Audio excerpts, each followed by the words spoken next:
Olá pessoal, bem-vindas e bem-vindos novamente ao nosso curso. Agora na nossa sexta conversa, nosso curso aqui de Teoria Cibernética, Ciberarqueologia da UFMG. E hoje a gente vai conversar sobre realidade virtual, realidade aumentada. Na verdade a gente vai aí brevemente comentar sobre os conceitos básicos. O que é realidade virtual, o que é realidade aumentada, como elas funcionam, né? É interessante a gente ter isso em mente porque é um dos grandes focos da ciberarqueologia, que a gente vai ver numa aula mais à frente. Então, essa aula aqui é fundamental para entender como a ciberarqueologia também funciona.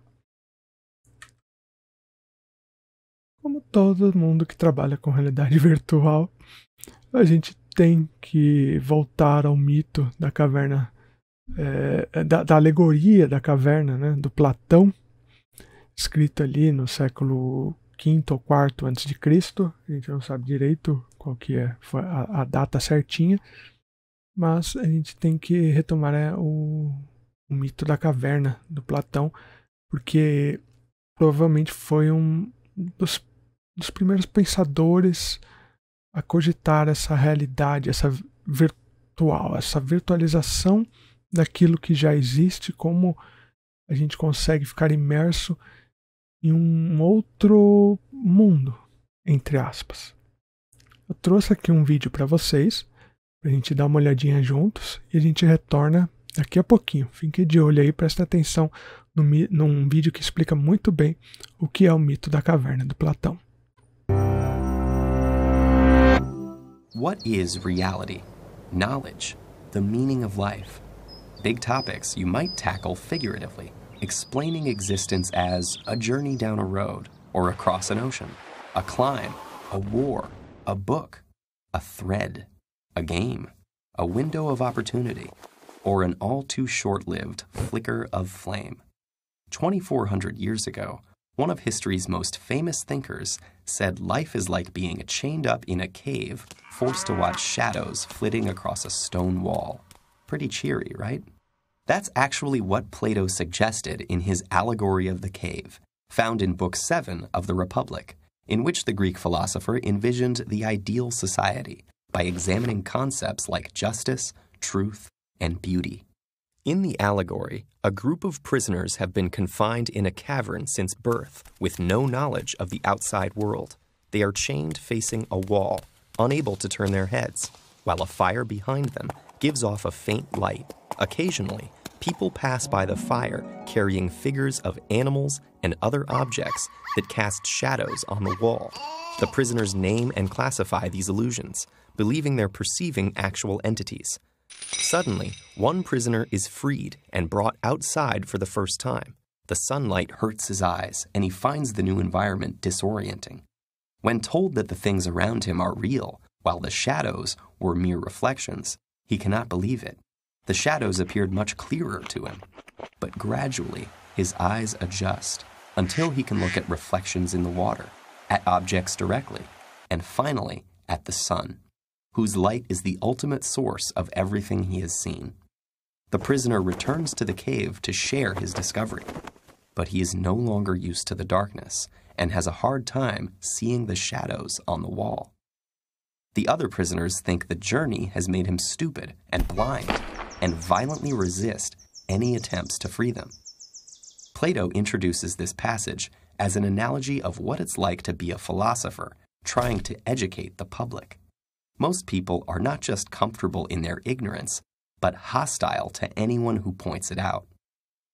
In fact, the real-life Socrates was sentenced to death by the Athenian government for disrupting the social order, and his student Plato spends much of the Republic disparaging Athenian democracy, while promoting rule by philosopher kings. With the cave parable, Plato may be arguing that the masses are too stubborn and ignorant to govern themselves. But the allegory has captured imaginations for 2,400 years because it can be read in far more ways. Importantly, the allegory is connected to the theory of forms developed in Plato's other dialogues, which holds that, like the shadows on the wall, things in the physical world are flawed reflections of ideal forms, such as roundness, or beauty. In this way, the cave leads to many fundamental questions, including the origin of knowledge, the problem of representation, and the nature of reality itself. For theologians, the ideal forms exist in the mind of a creator.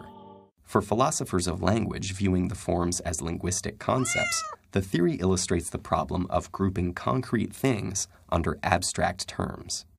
And others still wonder whether we can really know that the things outside the cave are any more real than the shadows. As we go about our lives, can we be confident in what we think we know? Perhaps one day a glimmer of light may punch a hole in your most basic assumptions. Will you break free to struggle towards the light, even if it costs you your friends and family? Or stick with comfortable and familiar illusions? Truth or habit? Light or shadow? Hard choices, but if it's any consolation, you're not alone. There are lots of us down here.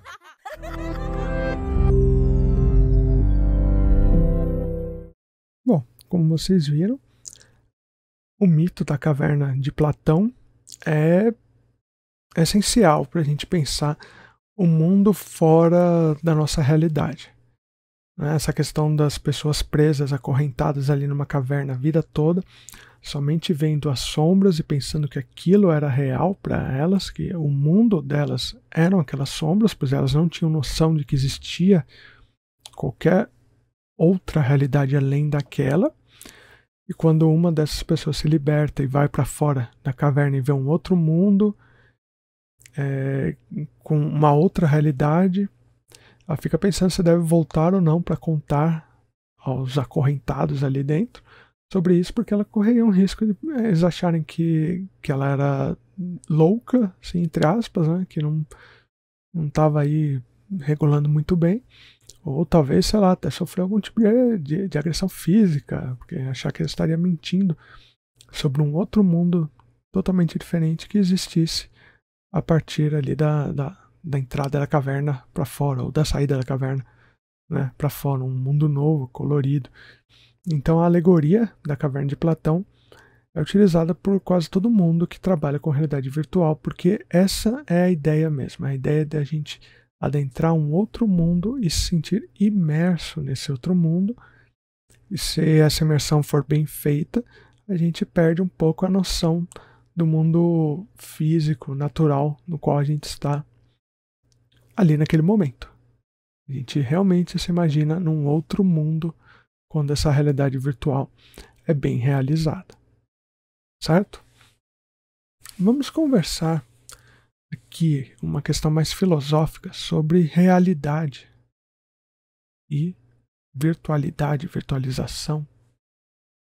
Para isso eu trouxe novamente o nosso colega aí, o filósofo da informação francês, Pierre Lévy, que para mim foi um dos grandes responsáveis por traduzir para as áreas de humanidades esse conceito de realidade virtual. Muita gente não concorda com as ideias de Pierre Lévy. Tenho colegas das engenharias que eles têm uma visão diferente da visão do Pierre Lévy. Todas as visões têm que ser respeitadas academicamente, enfim. Mas as ideias de Pierre Lévy me convenceram. E eu trabalho com elas, e é aqui a minha obrigação passá-las para vocês, já que eu lido com elas no meu dia a dia, na ciberarqueologia. Então eu trago para que vocês tenham conhecimento. Ninguém é obrigado ou obrigada a concordar comigo, concordar com o Pierre Lévy, já que eu só vou retomar as ideias dele. Mas eu trago aqui para que a gente dialogue um pouquinho essas questões que não são tão simples. Principalmente porque, de acordo com Pierre Lévy, o real não se opõe ao virtual. Vamos lá, pessoal, no senso comum, digamos assim, senso comum. O que é real e o que é virtual para vocês? Geralmente, quando você pergunta para alguém na rua, algum colega, o que é virtual? Eles podem responder: virtual é aquilo que eu não consigo pegar, é aquilo que não existe, aquilo que só está num computador, aquilo que é digital, só existe ali no computador, não consigo manusear, não é palpável. O real não. O real é aquilo que eu toco, aquilo que eu sinto, que eu cheiro, enfim, né, que eu sinto sabor. Isso é o real, é o senso comum. O Pierre Levy vai aí confundir um pouquinho essas ideias nas nossas cabeças, dizendo que não é assim, que o real não se opõe ao virtual, mas que o real se opõe ao atual. Trouxe aqui, está na tela para vocês, muito sucintamente, as definições de real, virtual e atual, que estão presentes no livro O que é Virtual, do Pierre Levy, se eu não me engano, de 1995, mas a gente tem uma tradução em português também da década de 90, que vale muito a pena ler, porque é um livro curtinho, tem 100 páginas, 100 e pouquinhas páginas. É muito agradável a leitura do texto do Pierre Levy, é sempre muito agradável, ele é muito didático. Então eu trouxe aqui, de acordo com o Pierre Levy, real é aquilo que existe no momento, é o presente. Virtual vem do latim virtus, quer dizer força, potência, é o potencial de algo vir a ser real, embora o virtual em si seja real. E finalmente o atual é o que algo é de fato, é uma espécie de codificação, certo? Vou tentar explicar isso primeiramente com o exemplo do próprio Pierre Levy. Pierre Levy cita o exemplo da árvore para explicar essas noções aqui, essas conceituações.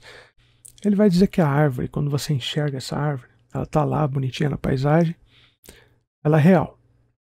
Ela é real, você chega ali, você toca nessa árvore, pode sentar embaixo da árvore para a sombra te proteger do sol. Essa árvore existe naquele momento, no presente, no seu presente. Aquilo é real. Então, a árvore em si é real. E o que viria a ser o virtual nesse caso? O virtual é a sementinha da árvore. Por que a sementinha da árvore é virtual? Porque dentro dessa sementinha existe uma árvore em potencial. Existe algo que pode vir a ser real em algum momento. Por isso que vem ali do virtus, força, potência em latim. Então se eu pego essa sementinha, que é virtual, porque dentro da sementinha existe uma árvore em potencial, eu vou lá, coloco na terra, rego, espero um tempo ali, vai nascer uma árvorezinha, uma arveirinha, um filhote de árvore, digamos assim. Um rebento. Vai nascer um rebento aí de árvore. Então, dentro dessa semente existia uma árvore em potencial que nasceu. Essa árvore que nasceu, que está ali na paisagem, é real. Mas a semente era virtual. E o que é o atual dessa árvore? Se a árvore está lá na paisagem, ela é real, o atual é aquilo que faz a árvore ser árvore. A seiva, a folha, os ramos, as raízes, tudo que constitui uma árvore é atual, porque isso sim se modifica a todo momento. Né? A questão da seiva vai se modificando dentro da árvore, as folhas, dependendo da região, caem, a árvore pode ter alguma doença, enfim, tudo isso é o atual daquela árvore. Então, o que é que se modifica a todo momento? Não é a sementinha, não é o virtual. É a constituição própria da árvore, é o atual. Por isso que Pierre Levy diz que o que é oposto ao real não é o virtual, não é a sementinha, mas sim o atual. O atual, ele atualiza a todo momento o real, aquilo que a gente vê. Então, por isso que eles são opostos. Vamos pensar num outro exemplo, um exemplo mais informático, digamos assim. Você está ali mexendo no seu software de modelagem 3D, o Blender, por exemplo. Você abriu o Blender, está com aquele cubo ali na sua tela, você começa a fazer umas extrusões, mexer os vértices, as arestas, fazer uns cut loops ali, modelando o seu objeto. Tudo isso é real. É uma tela de computador, mas é real. Você está modificando aquele objeto em tempo real, né? Aquilo é o real do seu objeto. É a forma que você está dando para ele. Quando você terminou o dia ali, seu expediente, ou está cansado, não vai dar tempo de terminar o objeto no mesmo dia, se quer guardar para fazer uma texturização no dia seguinte, uma animação no dia seguinte, você salva esse arquivo em um diretório, em uma pasta. Isso fica salvo no seu HD ou na nuvem, sendo que a nuvem é física também, então fica salvo de algum modo em algum tipo de HD. Esse arquivo salvo, né, esse arquivo codificado aí em bits e bytes, em números binários, isso é o virtual do seu objeto 3D do Blender. Por quê? Porque dentro desse arquivo estão todas as informações que têm potencial de vir a ser real novamente, caso você abra esse arquivo novamente. Correto? Então, dentro do arquivo guardado no seu computador, no seu HD, existe ali um objeto 3D virtual, com o potencial de vir a ser real.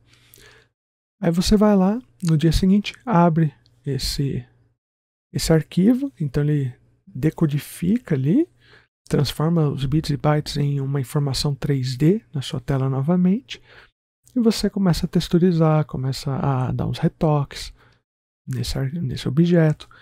Tudo isso que você está fazendo em tempo real, modificando o seu objeto, é o atual dele. É o mesmo caso da árvore que a gente conversou. Então, esse atual vai se opondo ao real a todo instante. Você está a todo momento atualizando o seu arquivo 3D. Correto? Real e atual. Se não quiserem trabalhar no mundo 3D, querem trabalhar no mundo do... estou escrevendo minha dissertação, minha tese, meu TCC. Também existe isso, Alex? Existe também. Você está lá digitando no seu editor de texto, seja ele qual for, por exemplo, o Word, que talvez seja o mais famoso. Está todo mundo lá digitando, você está digitando seu texto. Isso é real, porque você está colocando informações na sua tela que estão tendo algum sentido. O virtual, quando você salva esse arquivo, no seu HD. E o atual, quando você reabre esse arquivo e volta a editá-lo ali em tempo real, modificando frases, verbos, a sintaxe.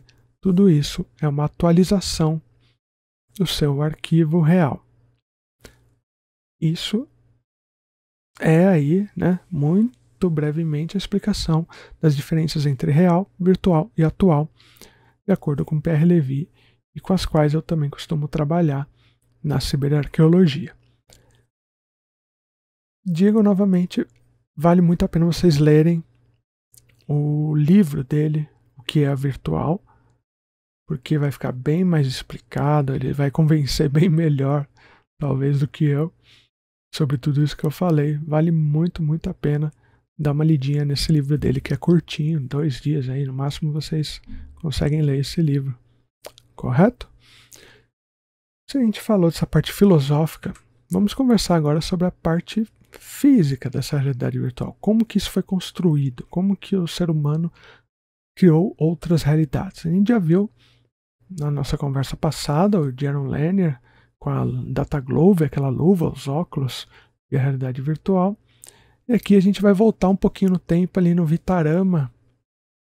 Vitarama é um dos primeiros dispositivos de realidade virtual que a gente tem, que foi utilizado pelo Exército, pelas Forças Armadas dos Estados Unidos durante a Segunda Guerra Mundial, para treinar os artilheiros a acertarem os aviões. Então, primeiro eles passavam por esse treinamento para depois serem mandados para a guerra. Eu coloquei o trechinho ali em inglês que diz ali, né, esse treinador usa imagem de filme, né, usa um trecho filmado para projetar alvos na tela, numa tela gigante, como se fosse cinema, e usa um controle ali de feedback tátil para registrar a a performance ali, a precisão, a acurácia do artilheiro. E todo esse dispositivo eletrônico, elétrico, ele dava uma resposta de feedback, ele ia ficar tremendo. Então a mesma dificuldade que depois o artilheiro teria em combate ali real, ele passava pelo mesmo tipo de treinamento enquanto utilizava o Vitarama. E o Vitarama, ele foi criado muito baseado também em um aspecto muito legal do cinema, chamado Cinerama, que eram telas colocadas uma ao lado da outra, 3 telas que cobriam acho que 210 graus, de ângulo de visão no cinema. As pessoas ficavam assim maravilhadas, porque elas iam, olhavam, nossa, tá cobrindo, parece que eu tô dentro do filme. Essa ideia de você juntar essas telas foi levada para o Vitarama, para que os combatentes ali em treinamento se sentissem realmente imersos nessa outra realidade, para que tivesse o máximo de precisão possível ali enquanto estavam atirando com seus dispositivos.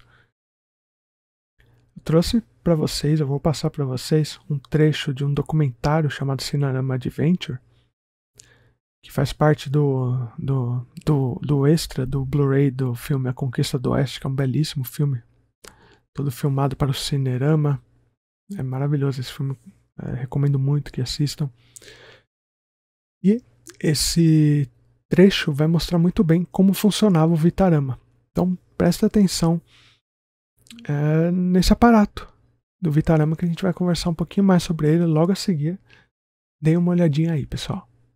Of Second World War, Waller put his invention in uniform with the assistance of a friend of his in the armed forces, who happened to be an admiral in the United States Navy. He was instrumental in getting Fred's Vitarama company into contracts to produce these gunnery trainers. By 1941, Vitarama was in full swing and had a government contract to go ahead and produce a gunnery trainer. The Vitarama, an elaborate combination of motion picture projectors throwing pictured enemy planes on a 40-foot spherical screen. Gunners man machine guns that sputter and kick, but shoot only light beams. It looked like something out of science fiction. I had no knowledge of what this was. We were exposed to it by walking into this round building with its high dome ceiling and this huge screen. Other films, 4 of them, operate intricate registering machinery that records the student gunner's theoretical hits by allowing light beams to hit photoelectric cells. Many of the gunners are Army Air Forces trainees. Getting the shadow plane on the screen in his sights, the gunner hears high-frequency radio signals indicating sure hits. It was all done through electronic computation and the speed of the aircraft and the speed of the bullet and so forth. But this was all part of Waller's additional electronic technology that accompanied these multiple images pieced together into a whole. Fred Waller, motion picture specialist and inventor of the Vitarama, loads the 5 separate projectors, each of whose films covers part of the spherical target. And you were looking at this big screen, and there were going to be 5 projectors squirting pictures all over that thing. And then they put a headset on you, and the headset gave you the sound of battle. And then you started firing the guns, and they're going blah, blah, blah, blah, blah, blah, blah, blah. And the next thing you know, you're not only under attack, you're flying. I mean, if you have any feelings, any emotion, that peripheral vision comes into play. Those airplanes come in from here and from here and from here. And the next thing you know, you're there. I mean, you're flying, you're fighting, you're there.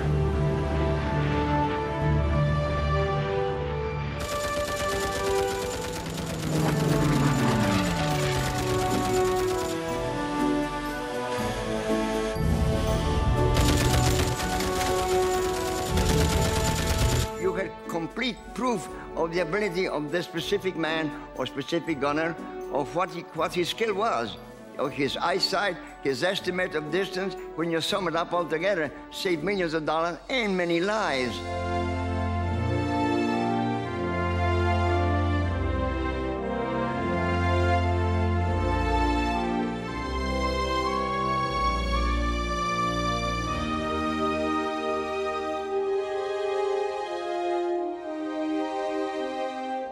and Waller's invention was credited with saving 250,000 to 300,000 lives during World War II.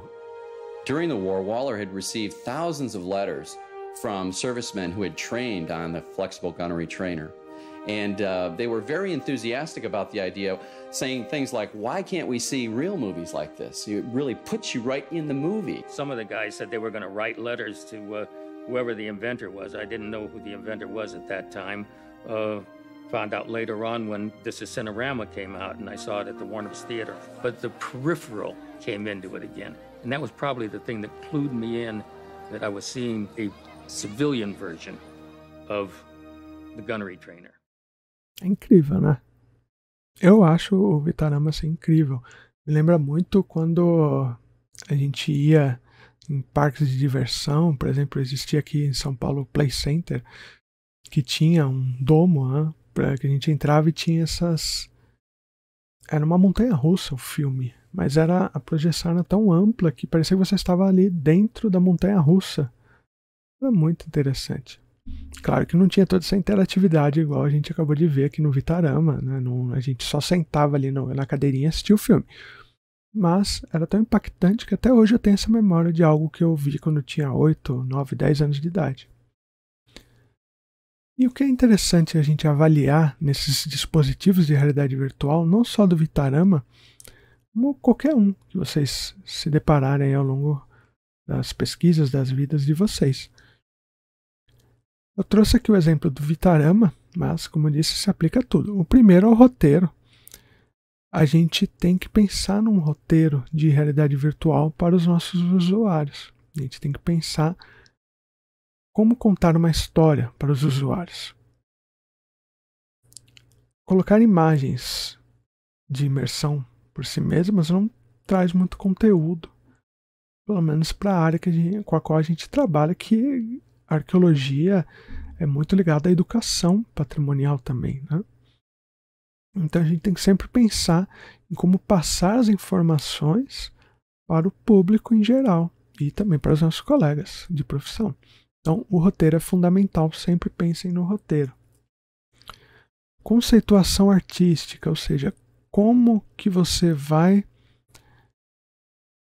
dar vida à sua realidade virtual. Quais são os dispositivos necessários, os equipamentos necessários? Vai ser uma realidade virtual de baixo custo, por exemplo,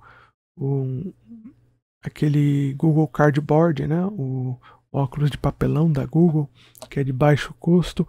Vai ser um óculos de realidade virtual mais caro, um óculos Rift, Quest, um HTC.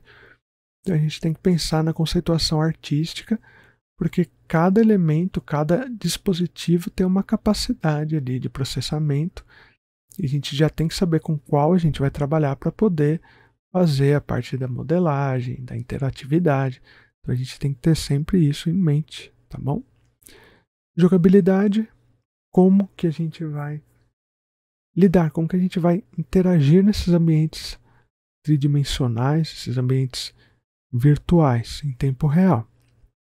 A interface, no caso do Vitarama era a resposta áptica, né, de tremer as metralhadoras, mas você pode pensar em uma interface que é apenas por olhar. Você olha para um local, o seu personagem se teletransporta para lá, ou então você pode ter um controlador, um gamepad, que vai permitir que você navegue nesse ambiente imersivo. E o desenvolvimento também, que é muito ligado à conceituação artística, que é colocar a mão na massa e fazer tudo isso acontecer.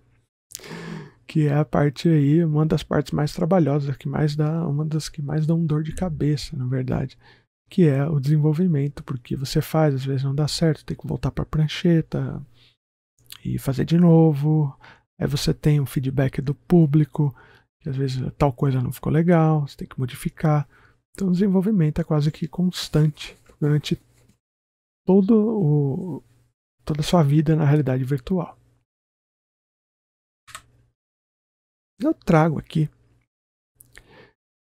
ainda falando de realidade virtual, provavelmente um dos dispositivos mais famosos de realidade virtual, que foi desenvolvido pelo cientista, engenheiro do MIT, o Ivan Sutherland, em 1961, 62, no comecinho da década de 1960, que é o Sketchpad. O Sketchpad é como se fosse um tablet. Eu vou deixar o videozinho rolando enquanto eu converso com vocês. Esse é o Ivan Sutherland. Eu digo que parece um tablet no sentido de você utilizar uma caneta, uma pen, para poder desenhar na tela. Então, vejam, daqui a pouco vai dar um zoom aí na tela para a gente ver. E aqui, ó. E agora ele vai desenhar em tempo real, ou seja, a realidade virtual tem que ter sempre interatividade em tempo real. Você tem que ser capaz de modificar o seu ambiente em tempo real. E é legal porque, olha como é incrível nessa época, pessoal. Você apertava depois um botão e ele alinhava as arestas ali. Mesmo que você desenhasse em modo torto, o computador ajeitava. Acho isso incrível para algo do início dos anos 60. Aqui mais um exemplo. Agora ele aperta e os ângulos corretos aparecem. Isso é muito parecido com aquelas mesas digitalizadoras que a gente tem hoje em dia, que o pessoal usa para desenhar ou para modelar em 3D ou para pintar. Por exemplo, uma Wacom, né, que você compra ali, você tem a sua canetinha e consegue desenhar em tempo real. Você tem um output em tempo real na tela. Aqui no caso ele está literalmente desenhando sobre a tela, mas nesse caso dessas mesas digitalizadoras, as mais baratas, você não tem a resposta visual. Você tem que sempre olhar para o seu monitor para poder trabalhar. Então o Sketchpad, desculpem, é sim um dos primeiros dispositivos de realidade virtual, porque ele tem a interatividade em tempo real em um ambiente digital. Ok? Isso é a gente comentando sobre a realidade virtual. Nós vamos falar um pouquinho mais dela, mas eu queria só fazer um parênteses aqui sobre um outro tipo de realidade, que é a realidade aumentada. A realidade aumentada, como o próprio nome diz, é você colocar informações na sua realidade.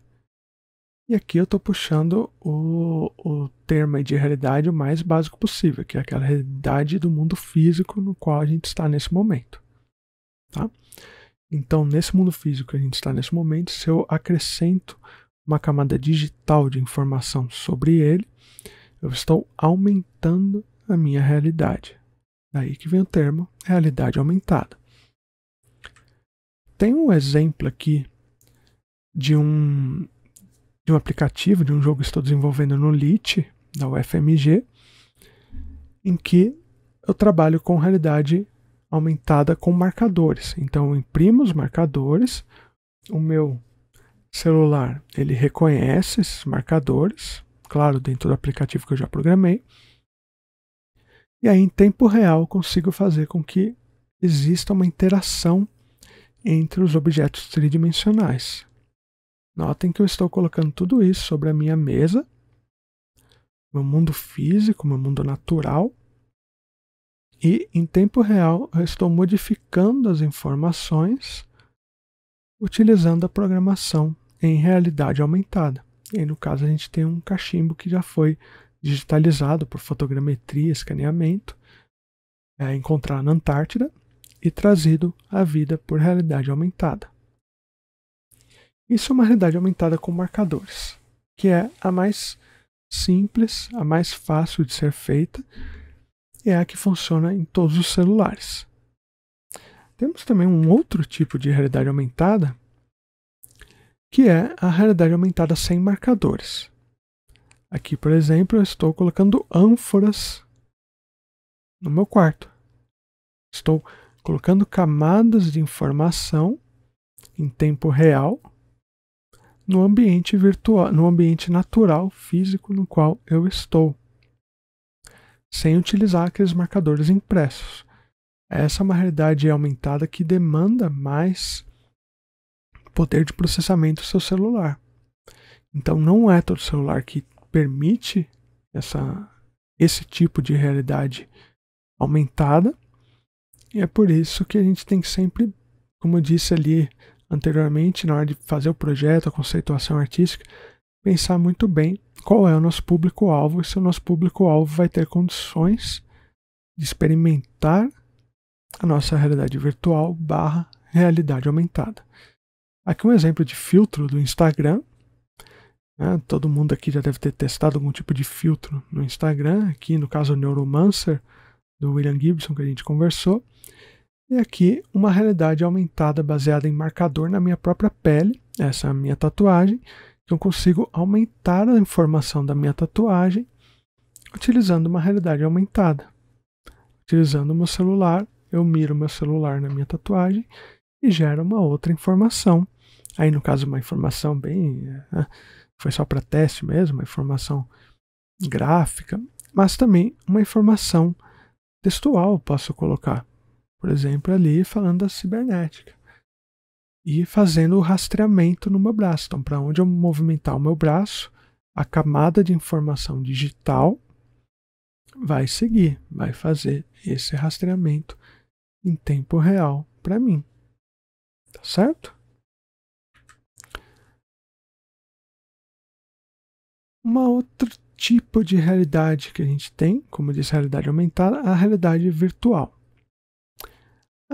Antes de entrar na realidade virtual, só uma informação. A realidade aumentada que eu comentei anteriormente era sempre muito visual. Você vê as informações surgindo na tela. Porém, existem outros tipos de realidades aumentadas. Por exemplo, a realidade aumentada sonora. Qual que é um exemplo de realidade aumentada sonora?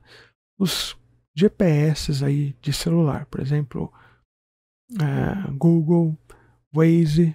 Por que eu digo isso? Porque, embora você tenha ali um mapinha no seu celular mostrando o seu carro na ruazinha ali se movimentando, quem aumenta o mundo ao seu redor não é o mapinha.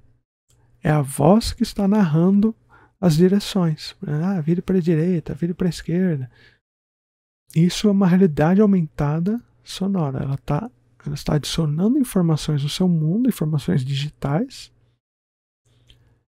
Porém, você só escuta, claro, você olha ali o mapa depois, tudo, mas você se guia também pelo áudio. Então esse também é um tipo de realidade aumentada. Finalmente chegamos aqui na realidade virtual. A realidade virtual, por sua vez, necessita ou não de óculos, como vou mostrar aqui. Aqui no caso sou eu com a minha colega do Museu de Arqueologia e Etnologia da USP, a Juliane Granusso, a quem eu agradeço muito por gentilmente ter cedido o direito de uso de imagem dela para essa aula, para esse vídeo aqui. E aqui a Juliane está vestindo um óculos Rift, um capacete de realidade virtual, que está cobrindo totalmente a visão dela. E ela está imersa, nesse caso, em uma casa romana do século I depois de Cristo, que a gente desenvolveu, que eu desenvolvi ali no Laboratório de Arqueologia Romana Provincial do MAI-USP. Nesse caso, na literatura especializada, a gente fala que isso é uma imersão de alto grau, porque a pessoa está com a visão completamente tapada, ali, completamente fechada, está vivendo um outro mundo, né? Porém, o que é importante na realidade virtual é você ter imersão e você atuar em tempo real. Você ter controle sobre a situação em tempo real. Controle da situação, seja olhando, como eu disse, ou seja, como a gente já comentou aqui, utilizando um controlador de videogame ou qualquer outro tipo de controlador que permite você interagir em tempo real com o ambiente. Então, imersão e interação em tempo real são a base da realidade virtual. E eu perguntei se os óculos são necessários porque nem sempre a gente tem óculos em realidade virtual. Jogos eletrônicos são um meio de realidade virtual. A gente vai conversar sobre eles na próxima aula, nosso próximo encontro. E os jogos permitem que a gente se sinta imerso em um ambiente sem possuir óculos, sem colocar o óculos, sem ter a sua visão totalmente fechada. Todo mundo que joga já passou horas ali na frente do computador, na frente do videogame, na frente da TV, jogando, perdeu a noção de tempo.